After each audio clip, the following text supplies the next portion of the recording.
ایک یہودی کی چند اشرفیاں نبی کریم صلی اللہ علیہ وسلم پر قرض تھیں۔ جب تک آپ میرا قرضہ ادا نہیں کرتے میں آپ کو جانے نہیں دوں گا۔ اس یہودی نے تو آپ کو قیدی بنا لیا ہے۔ مزاج کا نرم ہونا یہ بہت اعلیٰ اور قیمتی صفت ہے۔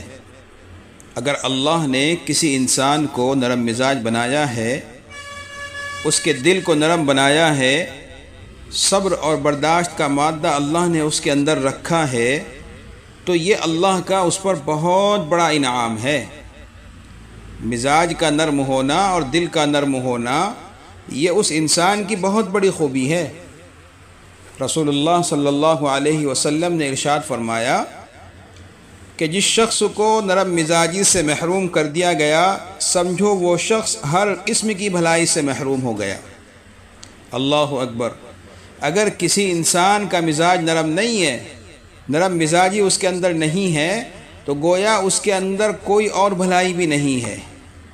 بتائیے کتنی بڑی بات ہے۔ نرم مزاجی اور دل کی نرمی یہ اتنا بڑا اللہ کی جانب سے انعام ہے۔ ایک موقع پر نبی اکرم صلی اللہ علیہ وسلم نے ارشاد فرمایا، اللہ نے اس دل پر جہنم کی آگ کو حرام کر دیا جس دل میں نرمی ہو، جو لوگوں سے قریب رہتا ہو، لوگوں کے لیے آسانیاں پیدا کرتا ہو، تکلیفوں اور دشواریوں سے لوگوں کو بچاتا ہو، ایسے دل پر اللہ تبارک و تعالی نے جہنم کی آگ کو حرام کر دیا۔ دل کی نرمی اتنا بڑا انعام ہے۔ مزاج اور دل کی نرمی کے آخرت میں تو بے شمار فوائد حاصل ہوں گے، دنیا کے اندر بھی اس کے بے شمار فوائد ہیں۔ حضرت علی رضی اللہ عنہ یہ فرمایا کرتے تھے کہ جس درخت کی لکڑی نرم ہوتی ہے، اس کی شاخیں اور ڈالیاں اور پتے یہ سب گھنے ہوتے ہیں، اور اگر کسی درخت کی لکڑی سخت ہو تو نہ تو اس پر ڈالیاں زیادہ ہوتی ہیں اور نہ پتے زیادہ ہوتے ہیں۔ اس مثال سے سمجھانے کا مقصد یہی ہے کہ اگر کوئی انسان نرم مزاج ہوتا ہے تو اس سے ملنے جلنے والے بھی زیادہ ہوتے ہیں، لوگ باغ اس سے تعلقات زیادہ رکھنا پسند کرتے ہیں، اس کے پاس اٹھنے بیٹھنے کو اچھا سمجھتے ہیں۔ اور اگر کسی کا مزاج نرم نہ ہو، سخت مزاج ہو، تو لوگ اس کے پاس بیٹھنے سے کتراتے ہیں، تعلقات اس کے ساتھ رکھنا پسند نہیں کرتے ہیں، اس سے دور بھاگتے ہیں۔ تو نرم مزاجی یہ اتنی بڑی صفت ہے۔ اللہ نے نبی اکرم صلی اللہ علیہ وسلم کو اس دنیا میں بھیجا اور رحمت للعالمین بنا کر کے بھیجا، جہاں اور بہت ساری صفات اللہ نے نبی اکرم صلی اللہ علیہ وسلم کے اندر رکھی، ایک صفت آپ صلی اللہ علیہ وسلم کی نرم مزاجی اور خوش طبیعت ہونا بھی ہے۔ اور آپ صلی اللہ علیہ وسلم جیسا نرم مزاج اور خوش طبیعت انسان اس دنیا کے اندر کوئی اور پیدا ہی نہیں ہوا ہے۔ نبی اکرم صلی اللہ علیہ وسلم خود فرمایا کرتے تھے کہ جب اللہ کسی بندے سے محبت کرتے ہیں تو اس کے مزاج کو نرم بنا دیتے ہیں، اس کے دل کو نرم بنا دیتے ہیں۔ مزاج اور دل کا نرم ہونا، کسی بندے کا مزاج اور دل اگر نرم ہے تو گویا اللہ تبارک و تعالیٰ سے محبت کی علامت ہے۔ کتنا بڑا اعزاز اور کتنا بڑا انعام ہے۔ صحابہ رضوان اللہ عنہم اجمعین جو آپ صلی اللہ علیہ وسلم سے اس قدر محبت کرتے تھے، پروانوں کی طرح ہر وقت آپ کے ارد گرد منڈلاتے رہتے تھے، اس کی ایک بڑی وجہ آپ صلی اللہ علیہ وسلم کی دل کی نرمی اور آپ صلی اللہ علیہ وسلم کے مزاج کا نرم ہونا ہے۔ اس بات کو اللہ نے قرآن میں واضح طور پر کہا ہے، فَبِمَا رَحْمَةٍ مِّنَ اللَّهِ لِنْتَ لَهُمْ وَلَوْ كُنْتَ فَظًّا غَلِيظَ الْقَلْبِ لَانفَضُّوا مِنْ حَوْلِكَ فَاعْفُ عَنْهُمْ وَاسْتَغْفِرْ لَهُمْ کہ اے پیغمبر، آپ اللہ کی مہربانی سے ان لوگوں کے لیے نرم مزاج ہو، ورنہ اگر آپ بد مزاج ہوتے، سخت دل ہوتے تو یہ سب تمہارے پاس سے بھاگ جاتے، لہٰذا انہیں معاف کر دیجئے اور ان کے لیے استغفار کیجئے۔ دیکھیے اللہ تبارک و تعالیٰ نے صحابہ کی آپ صلی اللہ علیہ وسلم سے محبت اور صحابہ کا آپ صلی اللہ علیہ وسلم کے پاس اس طرح جمع ہونا، اٹھنا بیٹھنا پروانوں کی طرح ہمیشہ آپ صلی اللہ علیہ وسلم کے ساتھ لگے رہنا، اس کی وجہ آپ صلی اللہ علیہ وسلم کے مزاج اور دل کے نرم ہونے کو بتایا ہے۔ اگر آپ صلی اللہ علیہ وسلم کا مزاج نرم نہ ہوتا، اللہ کہتے ہیں، تو یہ صحابہ جو آپ سے اتنی محبت کرتے ہیں، آپ کے ارد گرد جمع رہتے ہیں، لَنْفَضُّوا مِنْ حَوْلِكَ، تو یہ سب چلے جاتے، سب بھاگ جاتے۔ آپ کا دل اور مزاج اللہ نے نرم بنایا، اس وجہ سے یہ لوگ ہمیشہ آپ کے پاس جمع رہتے ہیں اور ہر وقت اپنی جان قربان کرنے کے لیے تیار رہتے ہیں، اور دنیا میں سب سے زیادہ محبت صحابہ نبی اکرم صلی اللہ علیہ وسلم سے کرتے ہیں۔ اور آپ صلی اللہ علیہ وسلم نے بھی ہمیشہ عفو و درگزر اور نرمی کا ثبوت دیا ہے، ہمیشہ پیارے نبی نے اس بات کا ثبوت دیا ہے۔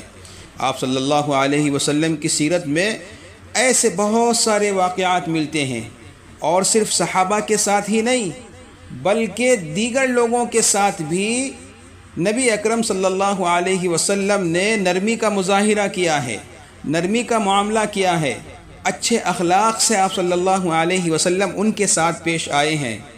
ایک واقعہ ہمیں احادیث میں ملتا ہے، ایک یہودی اور آپ صلی اللہ علیہ وسلم کے لین دین کا واقعہ، کہ آپ صلی اللہ علیہ وسلم نے ایک یہودی سے چند اشرفیاں قرض لے لی۔ یہودی نے آپ صلی اللہ علیہ وسلم سے قرض کا مطالبہ کیا، جو اس نے پیسہ دیا تھا وہ پیسہ اس نے آپ صلی اللہ علیہ وسلم سے واپس مانگا کہ میں نے جو آپ کو رقم دے رکھی ہے آپ مجھ کو واپس کر دیں۔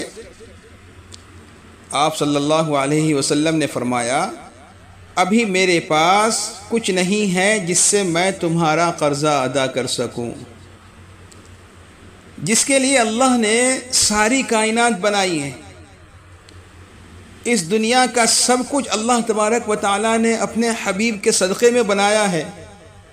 وہ حبیب اور وہ رسول اس دنیا سے ایسا بیزاری کے ساتھ زندگی گزار کے گئے ہیں کہ قرضہ مانگنے والا قرض کا مطالبہ کر رہا ہے، اور میرے نبی کہہ رہے ہیں کہ میرے پاس دینے کے لیے کچھ نہیں ہے جس سے میں تمہارا قرضہ ادا کر سکوں۔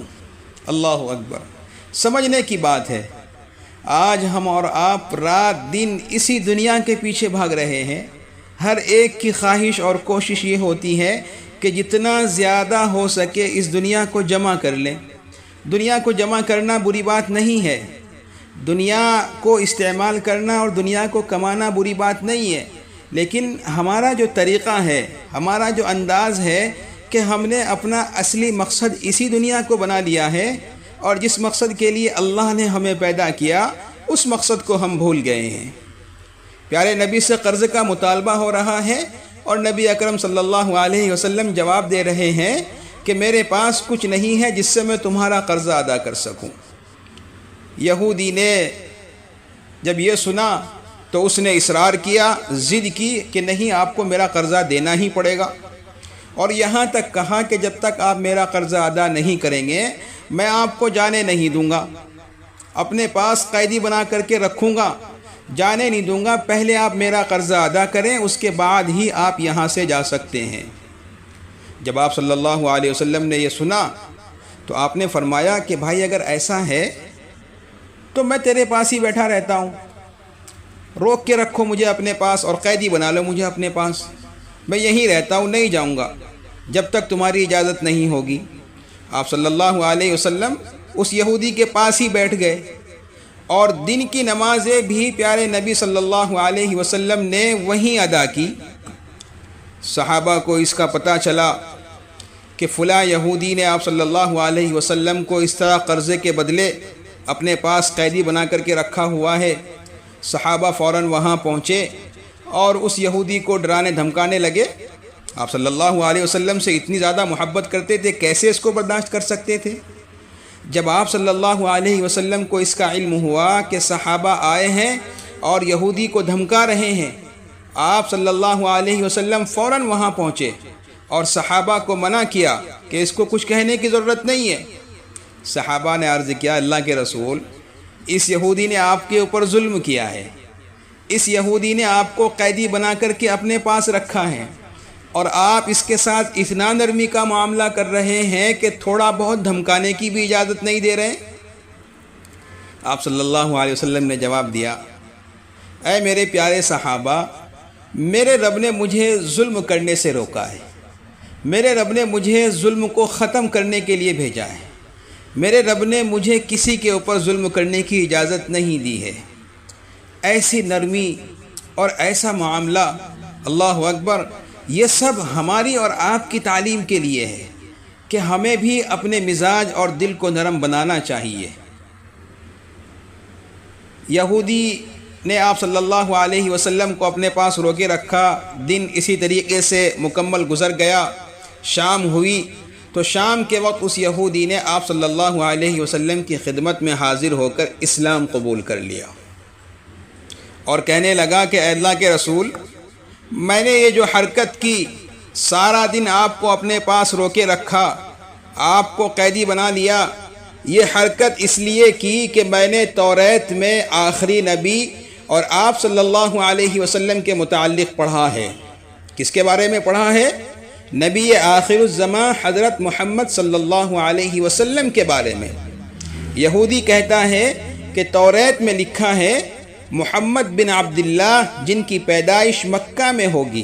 آپ صلی اللہ علیہ وسلم کہاں پیدا ہوئے؟ مکہ میں پیدا ہوئے۔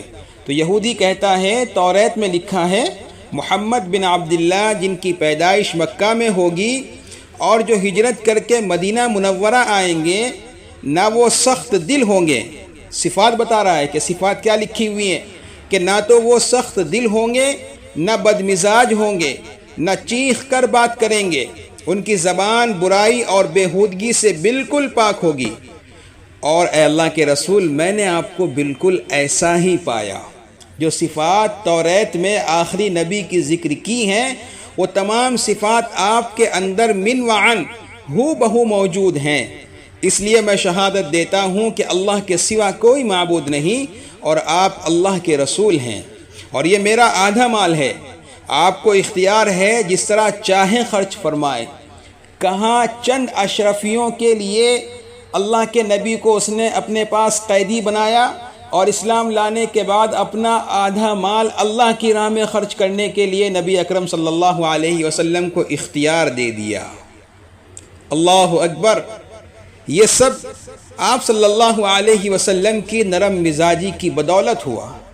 کیسے آپ صلی اللہ علیہ وسلم کی نرم مزاجی اور دل کی نرمی نے یہودی کے دل کو بدل دیا۔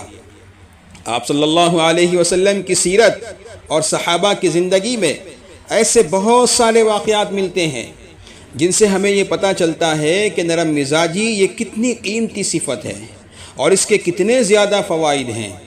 جس کو اللہ تبارک و تعالیٰ نے اس صفت سے نواز دیا، اللہ نے اس کے اوپر بڑا انعام کر دیا۔ آپ صلی اللہ علیہ وسلم تو یوں فرمایا کرتے تھے کہ مومن اتنا زیادہ نرم مزاج ہوتا ہے کہ لوگ اس کی نرمی کی وجہ سے اس کو بے وقوف سمجھتے ہیں۔ لوگ سمجھتے ہیں کہ یہ بے وقوف ہے، لیکن حقیقت میں ایمان کی وجہ سے اللہ تبارک و تعالیٰ مومن کے دل کو اتنا نرم بنا دیتے ہیں۔ وہ کسی کی تکلیف کو برداشت نہیں کر سکتا، وہ کسی کو تکلیف نہیں پہنچا سکتا، وہ کسی کو پریشان نہیں کر سکتا، اتنا نرم مزاج ہوتا ہے، لوگ سمجھتے ہیں کہ یہ تو بے وقوف ہے۔ جس وقت اللہ تبارک و تعالیٰ نے حضرت موسیٰ علیہ السلام کو فرعون کے پاس دین کی دعوت کے لیے بھیجا تھا، تو اللہ نے حضرت موسیٰ اور حضرت ہارون علیہ السلام دونوں کو یہی تعلیم دی تھی کہ دیکھو، دین کی دعوت کے لیے جا رہے ہو، اللہ کی بات اور ایک اللہ کا پیغام اس تک پہنچانے کے لیے جا رہے ہو، اپنے مزاج کو نرم رکھنا، اپنی بات کو نرم رکھنا، نرمی کے ساتھ بات کرنا۔ ہو سکتا ہے کہ نرمی کے ساتھ کی ہوئی بات یہ فرعون کے دل میں اتر جائے۔ فَقُولَا لَهُ قَوْلًا لَيِّنًا لَعَلَّهُ يَتَذَكَّرُ أَوْ يَخْشَىٰ۔ نرمی کے ساتھ بات کرنے کی اللہ نے حضرت موسیٰ اور حضرت ہارون علیہ السلام کو تعلیم دی۔ اس سے یہ بات سمجھ میں آتی ہے دوستو کہ اپنی بات کو سمجھانے کے لیے، دلوں میں اپنی بات کا اثر پیدا کرنے کے لیے مزاج کا اور بات کا نرم ہونا یہ بہت ضروری ہے۔ جو بات نرمی کے ساتھ سمجھ میں آتی ہے اور نرم مزاجی سے کی ہوئی بات جتنا جلدی سمجھ میں آتی ہے وہ سختی سے نہیں ہوتی۔ جو بات اور جو کام نرمی سے بنتا ہے وہ سختی سے نہیں ہوتا ہے۔ اس لیے ہمیشہ ہمیں بھی اس بات کی تعلیم کو یاد رکھنا چاہیے، اور جب بھی ہم کوئی کام کریں، کسی کو کوئی بات سمجھائیں، تو اپنی بات اور اپنے مزاج کے اندر نرمی کا رکھنا یہ ہمارے لیے بہت ضروری ہے۔ افسوس اسی بات کا ہے کہ ہمارے اندر سے بات کی نرمی اور مزاج کی نرمی یہ بالکل ختم ہو چکی ہے۔ نرمی کی جگہ گرمی آ گئی ہے سب کے اندر۔ اب نرمی سے بات کرنے کو تو آج کل لوگ گویا کہ ذلت سمجھنے لگے ہیں۔ جو نرمی سے بات کرتا ہے اس کو کمزور اور بزدل سمجھتے ہیں۔ اللہ تبارک و تعالیٰ نے اگر کسی کو کوئی عہدہ دے دیا، تھوڑا بہت مال و دولت اس کے حصے میں آ گیا، تو وہ چلا چلا کر، شور مچا کر بات کرنے کو اور اپنے سے کمتر لوگوں کے ساتھ بدتمیزی کرنے کو اپنا حق سمجھنے لگتے ہیں، جبکہ اللہ تبارک و تعالیٰ نے چلا چلا کر بات کرنے کو اور شور مچانے سے منع فرمایا ہے۔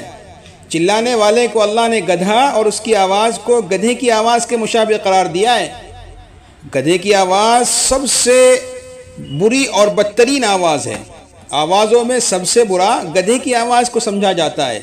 جب کوئی چلا کر بات کرتا ہے، ہم خود اس سے کہتے ہیں کہ بھائی گدھے کی طرح کیوں چلا رہا ہے، آرام سے بھی تو بات کر سکتا ہے۔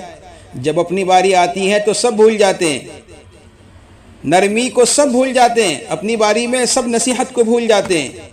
اس لیے ہم سب کو اللہ سے دعا کرنی چاہیے کہ اے اللہ ہمیں بھی مزاج کی نرمی اور دل کی نرمی کی صفت عطا فرما۔